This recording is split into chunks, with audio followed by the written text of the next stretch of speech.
Reference అన్న చెప్పండి. మీటింగ్కి ఒక థీమ్ ఉంది, అందరికీ తెలియడం కోసం పెట్టాను నేను.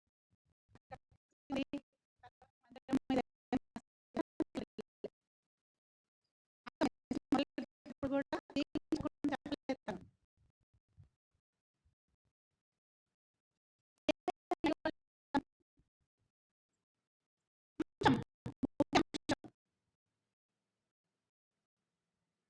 సిస్టర్ చెప్పండి ముఖ్యాంశం.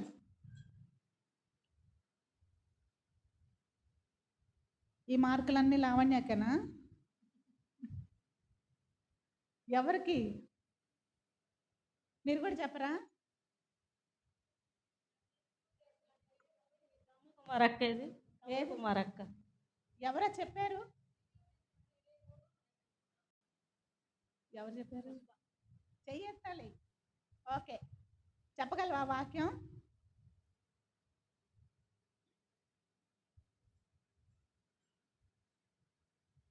చెప్పు, నువ్వు చెప్పు.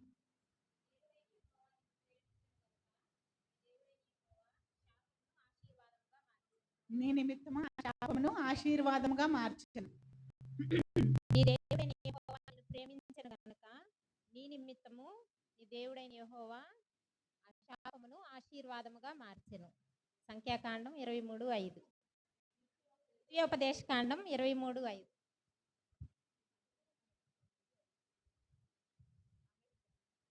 సరే సరే అయితే thank you very much Pushpa and Dwaraka sisters. సరే, ఎక్కువ క్వశ్చన్లు అడగట్లేదులే. అరవింద్ అన్నకి వినబడినట్టుంది, వద్దంట. లావణ్యక్కని క్విజ్ రాయమంటే లావణ్యక్కని పుష్పక్కని భలే రాశారు. అసలుకి ఎంత ఈజీ క్వశ్చన్లో, కానీ నేను ఏం అడగను. సరే పోనీ, నెక్స్ట్ క్వశ్చన్ ఏంటంటే, మెసేజ్ చెప్పడం మొదలు పెట్టిన తర్వాత, అంశం చెప్పిన తర్వాత ఫస్ట్ రిఫరెన్స్ ఏం చెప్పారు?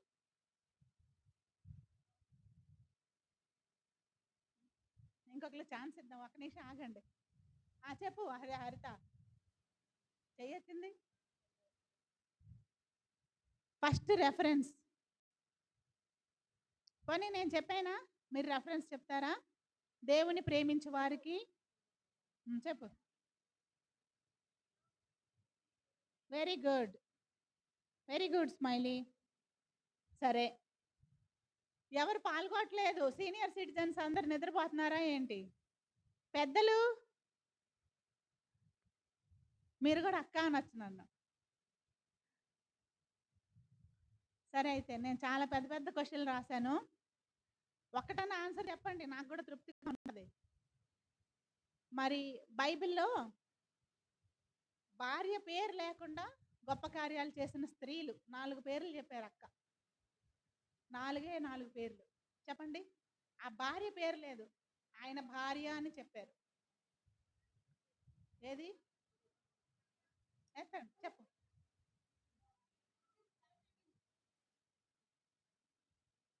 నోవా భార్య, లోతు భార్య,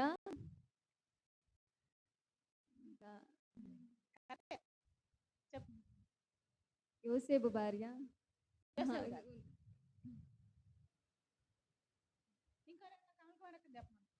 వెరీ గుడ్, 2 చెప్పారు. ఇంకో 2 చెప్పండి కమల్ కుమారి. 4. సరే 4 చెప్పండి. మనోహ భార్య, యెషై భార్య, యెషై. అందుకే నేను చెప్పాను శ్రద్ధగా వినాలి. యెషయ, ఓకే ఓకే, యెషయ భార్య అంట. నేను అంతా రాసుకున్నాను మెసేజ్ అంతా, అందుకనే నేను మళ్ళీ అక్కడ అడగలేదు, నేను రాసుకున్నాను. ఇవి నేనే ప్రిపేర్ చేస్తాను అనమాట. సరే పోనీ జనరల్ క్వశ్చన్లు ఏమైనా చెప్తారా? సరే, ఒక పురుషుడి గురించి అడిగారు కదా అక్క.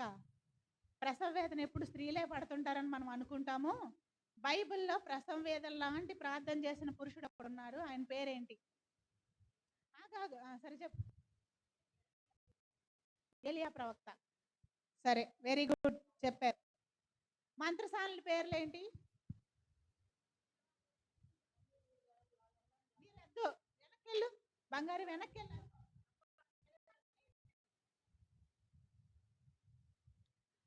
వెనక నుంచి ఏమి ఆన్సర్లు రావట్లేదు.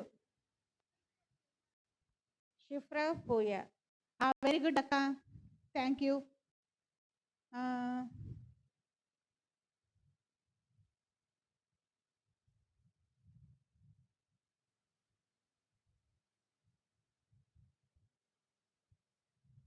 మనం అందరము ఎప్పుడు అసలు చర్చించుకోము, ఆ స్త్రీ గురించి ఎక్కువ మనము చర్చించుకోము. కానీ ఆ స్త్రీ దేవుని మాట విని దేవుని దయ పొందిన స్త్రీ. ఆ స్త్రీ చెప్పండి. Very good. కత్తాలకు అవకాశం ఇవ్వండి అమ్మా, అన్నీ మీరేనా? ఒక స్త్రీ చేతి ద్వారా మరి ఒక పెద్ద సైనికుడిని చంపింది. ఆ స్త్రీ పేరు చెప్పండి. యాయేలు. ఎవరిని చంపింది? సీసెరా. 20 సంవత్సరాలు ఇశ్రాయేలీయుల్ని బాధ పెడితే 40 సంవత్సరాలు నెమ్మదిగా ఉన్నారట. విన్నారా? 20 సంవత్సరాలు ఇశ్రాయేలీయుల్ని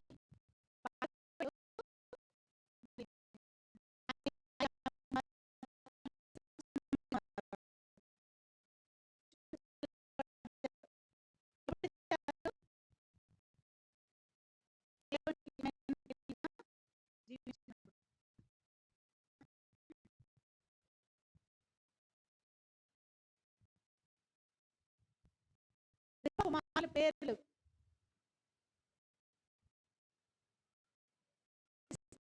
పేర్లు. రిస్పా అని ఒక స్త్రీ గురించి చెప్పారు కదా అక్క, చాలా ఇంపార్టెంట్ అయింది. ఒకటే చెప్పారు, పోనా ఒకటనే చెప్పండి. మెఫీబోషెతు. ఇంకొక ఆయన పేరు అర్నోను. సరేనా?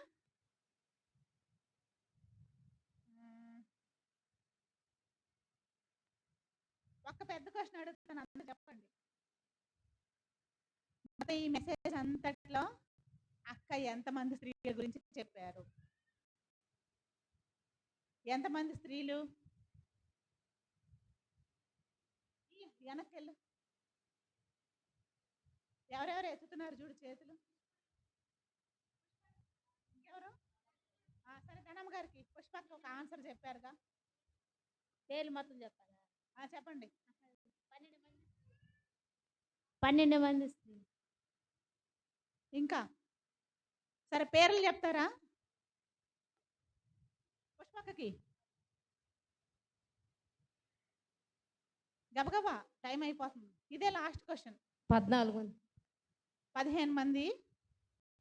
ఏమన్నా పేర్లు చెప్పగలరా? నేనే చదువుతాను, వినండి. చాలా హాగరు. మైకి అమ్మ.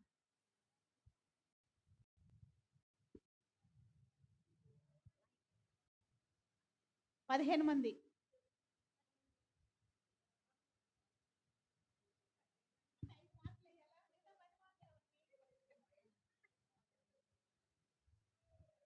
సరే చెప్పు. 5.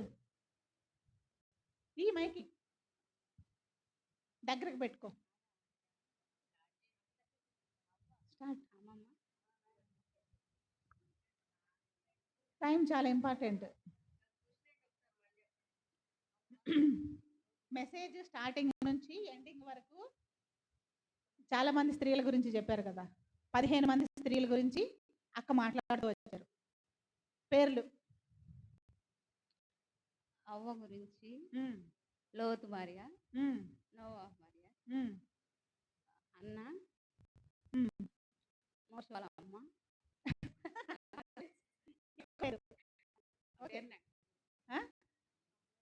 ఆమె పేరు రావట్లేదా? సరే, యెషయా భార్య చదువుతున్నాను వినండి. హాగరు, అసేనతు, షిఫ్రా, పూయ, యొకెబెదు, అదే మోషే వాళ్ళ అమ్మ అని చెప్పింది కదా. Rizpah, Rahab, Deborah, Jael, Ruth. తర్వాత మరియా.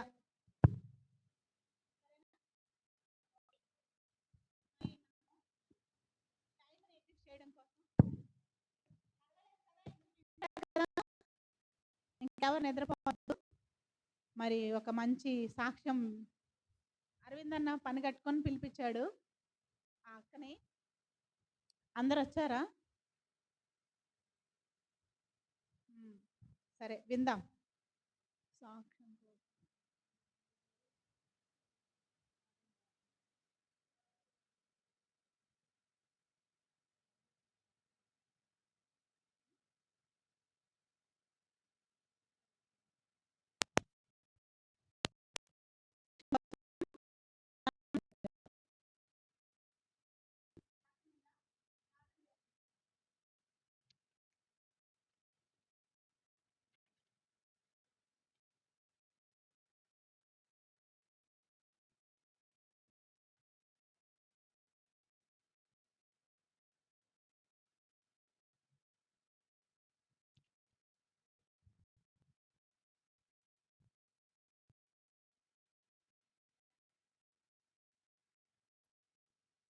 చేస్తున్నాం. పరిశుద్ధుడు తండ్రి, ప్రేమ గల నాయన, కృపగల దేవా, నీకు స్తుతులు స్తోత్రం తండ్రి. ఇంతవరకు నీ పరిశుద్ధమైన రెక్కల చాటును కాపాడినందుకు స్తోత్రాలు ప్రభా. ఈ ఉదయ కాలం నుంచి నాయన ప్రభా, ఈ సాయంత్ర సమవరికి నాయన ప్రభా, ఈ స్త్రీలు కొడుకుల వాక్యంతో మాతో మాట్లాడిన దేవా స్తోత్రాలు ప్రభా. అదేవిధంగా ఇప్పుడు నాయన ప్రభా సాక్ష్యం చెప్తున్న బిడ్డను నాయన జ్ఞాపకం చేసుకోండి అయ్యా. ఆ బిడ్డ జీవితంలో ఏం జరిగిందో నాయన ప్రభా చెప్పినప్పుడు నాయన ప్రభా మేము కూడా గ్రహించి నాయన అలా నన్ను జీవించడానికి నీ కృప దయచేయమని అడుగుతున్నాను తండ్రి. ముందున్న సమయాన్ని నాయన నీ చేతులకు అప్పచెప్పుకుంటూ అది ఎంతవరకు తోడుండవై నడిపించమని సమస్తం నీ చేతులకు అప్పచెప్పుకుంటూ యేసయ్య పరిశుద్ధ నామమున అడిగి వేడుకుంటున్నాం తండ్రి. ఆమేన్. తను ప్రస్తుతం పిడుగురాళ్ళలో ఉంటుంది. ఈ ఊరు అమ్మాయే. తర్వాత ఈ హాస్టల్లోనే తను చదువుకుంది. స్టాండ్ పెట్టాలా? అవసరం లేదా? సరే. తన పేరు రూతు.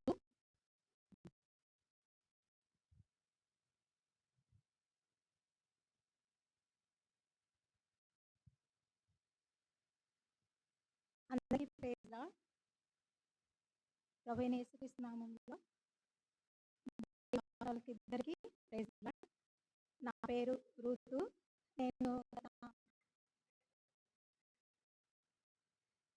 నేను ఇక్కడ హాస్టల్లో పటమ్మ మేడం దగ్గరే నేను చదువుతున్నాను. 1వ క్లాస్ నుంచి 10th వరకు ఇక్కడే ఉన్నా నేను. మాది కొనకల మెట్ల, మాది నెగిటివ్ ప్లేస్. మానికి మేము 7గురుము.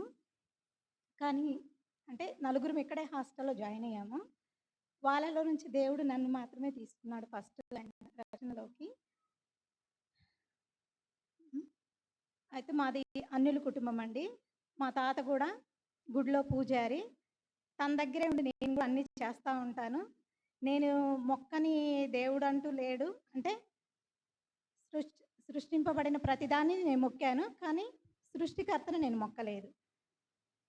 కానీ నా జీవితంలో దేవుడు చేసిన కార్యం ఏంటంటే, నేను హాస్టల్లో ఉన్నప్పుడు పిల్లలతో పాటు నేను కూడా కొంచెం ఇదిగా ఉండేదాన్ని. మా రూమ్లోనే జీసస్ చర్చికి వచ్చే పిల్లలు ఉన్నారు, కానీ నేను గుడికి వెళ్తాను. ప్రతి శుక్రవారం నేను స్కూల్ కూడా మానుకొని అప్పుడు గుడికి వెళ్ళేదాన్ని. ఎవరి మాట లెక్క చేసేదాన్ని కాదు. అన్నిటికంటే ముందు నేను సారీ చెప్పేది ఎవరికంటే భాగ్య మేడానికి. మేడం మాట అస్సలు నేను వినేదాన్ని కాదు. పెద్ద పెద్ద పిల్లలు కూడా మేడానికి 10th క్లాస్ వాళ్ళు కూడా మేడం మాట వింటారు. నేను 5th క్లాస్ నుంచి ఆమెకి ఎదిరించి మాట్లాడేదానిగా ఉండేదాన్ని. కానీ ప్రతి దాని విషయంలో నేను ఇట్లాగే తిరుగుబాటు చేస్తూ ఉండేదాన్ని. ప్రతిదానికి నేను తిరుగుబాటు చేస్తూ ఉండేదాన్ని. కానీ చాలాసార్లు నా గురించి ఆంటీ వాళ్ళందరూ ప్రార్థన చేసేవాళ్ళు. ఎందుకంటే నేను అంత అల్లరి చేస్తానన్నమాట. ఒక దినాన స్కూల్లో పిల్లలతోటి నాకు మా రూమ్మేట్స్తో వచ్చిన ప్రాబ్లం ఏంటంటే, వాళ్ళ దేవుడు గొప్పోడా, నా దేవుడు గొప్పోడా అని చెప్పేసి ఇట్లా కొంచెం వాదన వచ్చింది. వచ్చినప్పుడు నేను ప్రతి శుక్రవారం గుడికి వెళ్ళొస్తా. గుడికి వెళ్ళొచ్చిన తర్వాత నేను నా పెట్టెలో నేను అది కుంకుమ పెడతానన్నమాట. నేను కూడా నాకు బొట్టు ఇవన్నంటే బాగా ఇష్టం అన్నమాట. కానీ అదే రూమ్లో ఇద్దరు పిల్లలు ఉన్నారు, బాగా చర్చికి వెళ్తారు. వాళ్ళిద్దరు ఏంటంటే ఒక కొత్త నిబంధన బైబిల్ ఉంది వాళ్ళ దగ్గర. నేనేం చేశానంటే ఒకరోజు ఆ పిల్లలు ఇంకా ఆ పెట్టెలన్నీ తొక్కుతూ ఉన్నారు. నేనేం చేశానంటే, మీకు చెప్పాను కదా ఆల్రెడీ, నేను పూజ చేయించుకొని వచ్చిన కుంకుమ దాంట్లో పెట్టాను, ఎందుకు దొక్కారు అని చెప్పేసి నేను అడిగాను. అడిగితే అదేముంది అని చెప్పేసి, సరే మీరు కుంకుమ దొక్కారు కదా, నేను కూడా బైబిల్ దొక్కుతాను అని చెప్పేసి నేను ఇంకా అలా చేశాను అన్నమాట.